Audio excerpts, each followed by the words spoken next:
Kenapa saham BES dihargai pasar terlalu murah? Sebelum lanjut, yuk subscribe dan nyalain notifikasinya, biar kamu selalu dapat update saham menarik lainnya. BES atau PT Bekasi Fajar Industrial Estate Tbk merupakan perusahaan yang membuka dan menjalankan, serta mengelola kawasan industri dan perumahan, bertindak sebagai pengembang, menjual tanah-tanah yang telah dikembangkan, membuka, menjalankan, dan mengelola, serta menyewakan pusat pertokoan dan perkantoran. Secara umum, BES memiliki 3 jenis produk. Yang pertama yaitu produk kawasan industri, yang terbagi menjadi kafling industri siap bangun dan penyewaan standar factory building. Kafling industri siap bangun merupakan produk yang terdiri dari sebidang tanah yang sudah matang, sehingga konsumen dapat langsung membangun pabrik di atasnya. Luas kafling industri siap bangun ini sangat bervariasi, tergantung dari luasan yang diperlukan oleh masing-masing konsumen, mulai dari 5.000 meter persegi sampai dengan 300.000 meter persegi. Sedangkan standar factory building merupakan bangunan yang dibangun oleh perseroan berdasarkan desain dan konstruksi bertaraf internasional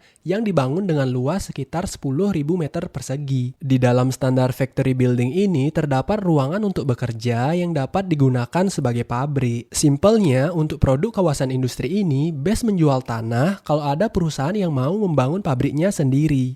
Dan juga BES menyewakan bangunan yang dapat digunakan sebagai pabrik kalau ada perusahaan yang nggak mau repot untuk membangun pabriknya. Untuk produk yang kedua yaitu infrastruktur dan jasa pelayanan. Produk ini terdiri dari jasa pengolahan lahan, jasa penyediaan air industri, dan jasa pengelolaan air kotor atau limbah. Jasa pengolahan lahan merupakan jasa pelayanan kepada penghuni kawasan industri MM2100 seperti pengumpulan sampah, penjagaan keamanan, pemeliharaan lingkungan, pelayanan dan pemeliharaan setiap fasilitas umum serta infrastruktur, jalan-jalan utama dan pendukung, lanskap, penerangan jalan umum, hingga mengelola pasukan pemadam kebakaran dan tim keamanan yang siaga selama 24 jam. Nah, penyediaan air industri ini merupakan jasa berupa penyediaan air untuk keperluan industri bagi seluruh tenan di kawasan industri MM2100. Air baku ini diambil dari Kali Citarum yang diolah sesuai standar kebutuhan industri sebelum dipasok untuk para tenan. Lalu, jasa pengelolaan air kotor merupakan jasa berupa pengolahan air limbah bagi para tenan yang berlokasi di dalam kawasan industri MM2100 sebelum air limbah tersebut dialirkan ke sungai. Untuk produk yang ketiga yaitu komersial dan fasilitas pendukung. Produk ini terdiri dari berbagai fasilitas, sarana dan prasarana di kawasan industri MM2100 seperti Enso Hotel, kantor Beva Square, service apartment, restoran Jepang, data center, pasar swalayan, bank, kantor polisi, pos pemadam kebakaran, kantor pos, pom bensin, sekolah menengah kejuruan, dan masjid. Jika kita melihat dari struktur kepemilikannya, mayoritas saham BES dimiliki oleh The Ningking & Family melalui PT Argo Manunggal Land Developer yang sebesar 48,1% per kuartal 3 tahun 2024. Untuk yang belum tahu, The Ningking merupakan seorang pengusaha sekaligus pemilik Alam Sutra yang sahamnya juga listing di Bursa Efek Indonesia dengan kode saham ASRI. Nah, saham BES juga dimiliki oleh Daiwa House Industry Co Ltd sebesar 10%, yang mana Daiwa ini merupakan salah satu perusahaan raksasa asal Jepang. Selain itu, saham BES juga dimiliki oleh Bapak Hungkang Suteja sebesar 0,07% dan sisanya dimiliki oleh masyarakat sebesar 41,8%. Jika kita telusuri struktur kepemilikan ini lebih lanjut, terdapat hal yang menarik, yang mana sejak tahun 2022, saham BES sudah tidak direpokan lagi ke Maybank, yang mana repo ini terjadi pada kuartal 3 tahun 2020.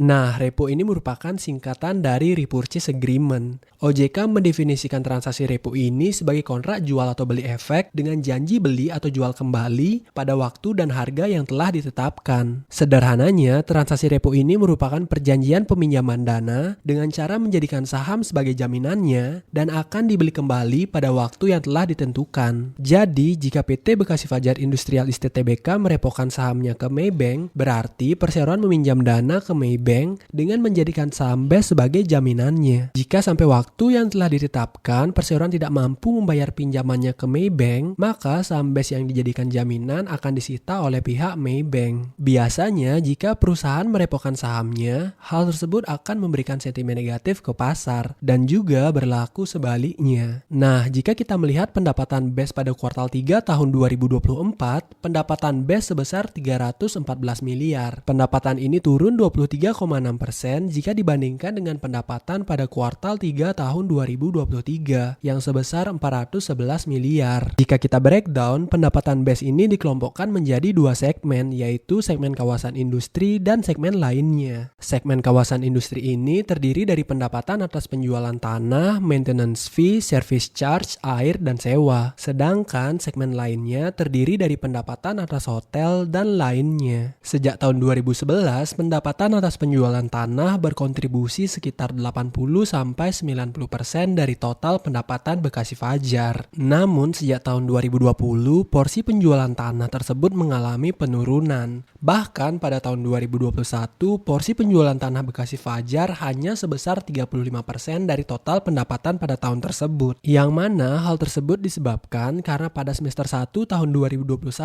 Bekasi Fajar tidak berhasil menjual tanahnya. Sehingga hal tersebut juga yang menyebabkan pendapatan Bekasi Fajar pada tahun 2021 merupakan yang terendah sejak tahun 2011. Jika kita melihat tren penjualan di segmen kawasan industrinya, penjualan tertinggi Bekasi Fajar terjadi pada tahun 2013, bertepatan dengan puncak siklus dari properti. Seperti yang kita tahu, puncak siklus properti sebelumnya terjadi di sekitar tahun 2012-2013. Menurut Bapak Adrianto yang merupakan Direktur Utama Summarecon Agung atau SMRA, properti booming pada tahun 2012-2013 tersebut terjadi karena tiga hal. Yang pertama, karena tingginya permintaan. Tapi permintaan ini tidak diikuti oleh supply yang sesuai, sehingga harga properti meningkat. Yang kedua, karena suku bunga yang rendah. Sejak bulan Februari 2012 sampai dengan bulan Mei tahun 2013, suku bunga BI berada di 5,75%, yang merupakan suku bunga terendah pada saat itu. Selain itu, suku bunga di US pada tahun 2012 merupakan salah satu yang terendah, bahkan pernah menyentuh di bawah 0,1%. Suku bunga yang rendah akan mendorong permintaan kredit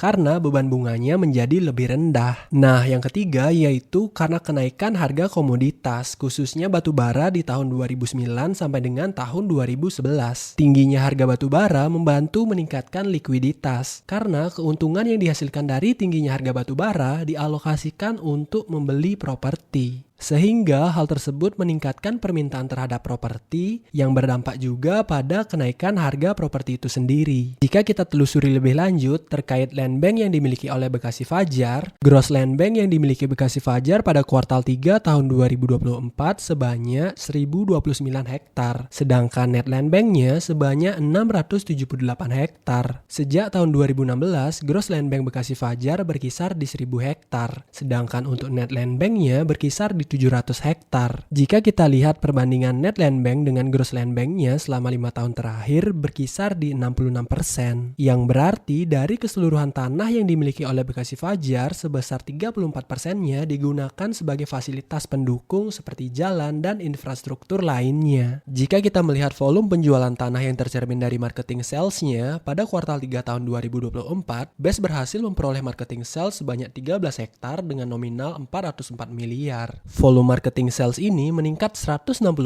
jika dibandingkan dengan kuartal 3 tahun 2023 yang sebanyak 5 hektar. Peningkatan marketing sales ini didukung oleh penjualan lahan industri yang akan digunakan sebagai data center, FMCG, otomotif, cold storage, dan lain-lain. Jika dilihat secara nominal dan volume penjualan, marketing sales pada kuartal 3 tahun 2024 sudah menunjukkan perbaikan. Marketing sales yang sebanyak 13 hektar selama 3 kuartal di 2024 ini sudah lebih tinggi 44% jika dibandingkan dengan marketing sales full year di tahun 2023 yang sebanyak 9 hektar. Bahkan jika kita melihat secara nominal, marketing sales yang sebesar 404 miliar sampai kuartal 3 tahun 2024 ini sudah melampaui marketing sales secara tahunan di 2023 yang sebesar 231 miliar. Jika kita bandingkan dengan target perseroan pada tahun 2024, marketing sales ini setara 67% dari target perseroan yang sebesar 600 miliar. Nah, jika kita bandingkan dengan marketing sales pemain lainnya seperti Demas, SSIA, dan DILD, maka akan terlihat bahwa pada kuartal 3 tahun 2024 mulai adanya perbaikan,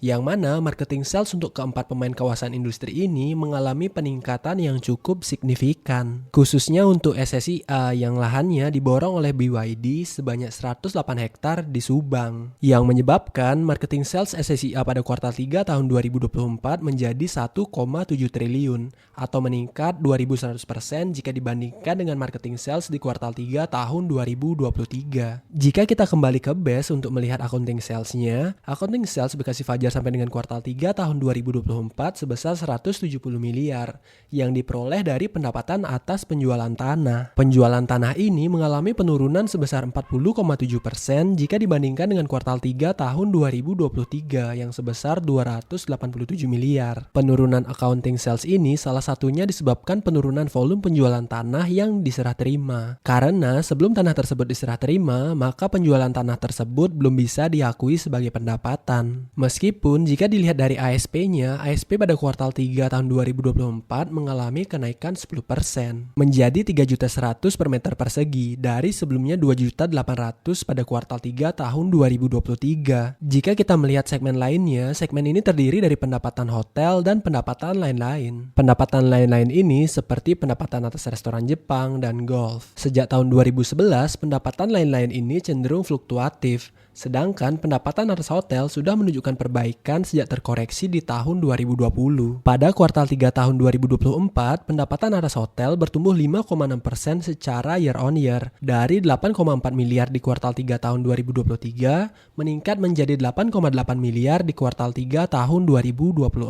Sama seperti pendapatan atas hotel, pendapatan lain-lain juga mengalami pertumbuhan sebesar 16,8% secara year on year. Dari 17,9 miliar meningkat menjadi 20,9 miliar di kuartal 3 tahun 2024. Jika melihat margin keuntungan segmen kawasan industri yang tercermin dari gross profit marginnya, margin penjualan tanah berkisar di 70%. Sedangkan untuk maintenance fee, service charge, air, dan sewa, margin keuntungannya berkisar di 40%. Jika kita bandingkan gross profit margin atas penjualan tanah Bekasi Fajar dengan Demas, SSIA, dan DLD, margin keuntungan atas penjualan tanah BES merupakan salah satu yang tertinggi. Jadi, wajar saja jika banyak orang menilai kawasan industri yang dimiliki oleh Bekasi Fajar merupakan kawasan industri yang premium. Terlebih, upah minimum di Bekasi merupakan yang tertinggi di Indonesia, sehingga target market dari Bekasi Fajar bukan berfokus pada perusahaan yang padat karya atau membutuhkan banyak tenaga kerja. Jika kita melihat gross profitnya pada kuartal 3 tahun 2024, gross profit dari Bekasi Fajar mengalami penurunan sebesar 25,5%. Dari 258 miliar pada kuartal 3 tahun 2023 turun menjadi 192 miliar pada kuartal 3 tahun 2024. Nah, jika kita melihat ke operating profitnya, operating profit Bekasi Fajar mengalami penurunan sebesar 36,2%. Dari 165 miliar pada kuartal 3 tahun 2023 turun menjadi 106 miliar di kuartal 3 tahun 2024. Sedangkan untuk operating profit marginnya mengalami penurunan sebesar 6%. Dari 40% di kuartal 3 tahun 2023 turun menjadi 34% di kuartal 3 tahun 2024. Jika kita melihat ke net profitnya, net profit Bekasi Fajar juga mengalami penurunan sebesar 68,8%. Dari 101 miliar di kuartal 3 tahun 2023 turun menjadi 32 miliar di kuartal 3 tahun 2024. Penurunan net profit ini membuat net profit margin dari Bekasi Fajar terkoreksi sebesar 15%. Dari 25% di kuartal 3 tahun 2023 turun menjadi 10% di kuartal 3 tahun 2024. Jika kita melihat return on equity dan return on asset trailing 12 month pada kuartal 3 tahun 2024, ROA dan ROE dari Bekasi Fajar mengalami penurunan dan bahkan minus. Return on asset Bekasi Fajar minus 0,52%, sedangkan ROE-nya minus 0,69%. Penyebab ROA dan ROE dari Bekasi Fajar minus karena pada kuartal 4 tahun 2023 Bekasi Fajar mengalami kerugian sebesar 61,8 miliar. Dan dari 61 miliar tersebut, sebesar 49 miliarnya disebabkan kerugian atas selisih kurs. Sehingga jika kita melihat ROA dan ROE Bekasi Fajar secara trailing 12 month, maka nilainya menjadi negatif. Karena laba bersih Bekasi Fajar sampai dengan kuartal 3 tahun 2024 hanya sebesar 31,6 miliar. Nah, jika kita melihat asetnya, aset Bekasi Fajar pada kuartal 3 tahun 2024 sebesar 5,8 triliun. Nilai aset ini mengalami penurunan sebesar 2,6% jika dibandingkan dengan kuartal 3 tahun 2023 yang sebesar 5,9 triliun. Jika kita breakdown, aset Bekasi Fajar sebesar 82,4% atau setara 4,8 triliunnya sebenarnya merupakan persediaan, yang mana persediaan ini terdiri dari tanah, ruko, serta makanan dan minuman. Namun, jika kita lihat lebih lanjut, dapat kita katakan bahwa persediaan ini sebenarnya semuanya tanah, karena porsi tanahnya sebesar 99,8% dari total persediaan. Jika kita melihat ke liabilitasnya, liabilitas yang dimiliki oleh Bekasi Fajar sampai dengan kuartal 3 tahun 2024 sebesar 1,4 triliun. Nilai liabilitas ini mengalami penurunan sebesar 8,2% jika dibandingkan dengan liabilitas pada kuartal 3 tahun 2023 yang sebesar 1,5